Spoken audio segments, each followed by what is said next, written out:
consultation médico-juridique qui est dédiée aux femmes victimes de violences. Pourquoi est-ce qu'on a créé cette consultation? Alors d'abord, je vais vous donner quelques chiffres.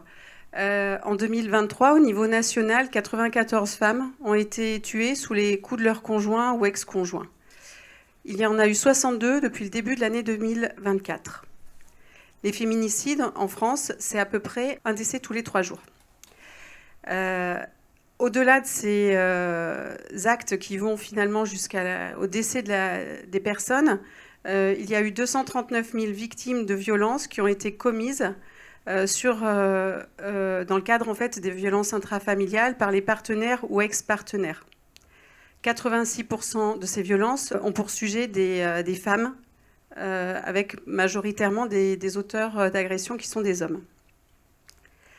Il ne s'agit pas de phénomènes isolés, il ne s'agit pas d'un épisode de violence habituellement dans la vie de ces femmes, puisque 7 victimes sur 10 déclarent avoir subi des faits de violence répétés. Le fait qu'une femme sur 5 a consulté en premier lieu un médecin suite à un incident de ce type-là positionne les soignants et les établissements de santé en première ligne du coup pour les recevoir, avant les services de police, avant aussi les associations de victimes et avant également tout ce qui est de l'ordre du soin en santé et des psychologues en santé psychique.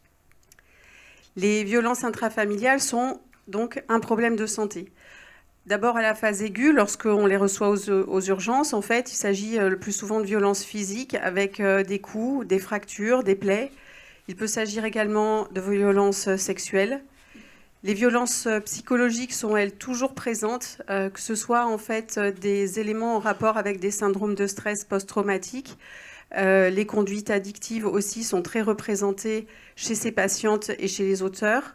Et les violences se répercutent également de manière systématique chez les enfants qui vivent dans ces foyers. Ce qu'on sait un petit peu moins, mais qui est au cœur de nombreuses études scientifiques aujourd'hui, c'est que ça représente aussi un facteur de risque de pathologie somatique. On retrouve par exemple de nombreux troubles digestifs, musculo-squelettiques, des désordres gynécologiques, des problèmes métaboliques avec une incidence de diabète qui est significativement plus élevée chez les femmes qui sont victimes de violences, des problèmes cardiovasculaires avec de l'hypertension artérielle, des maladies infectieuses avec tout ce qui est de l'ordre des infections sexuellement transmissibles, et aussi certains cancers seraient reliés au fait d'être victimes de violences.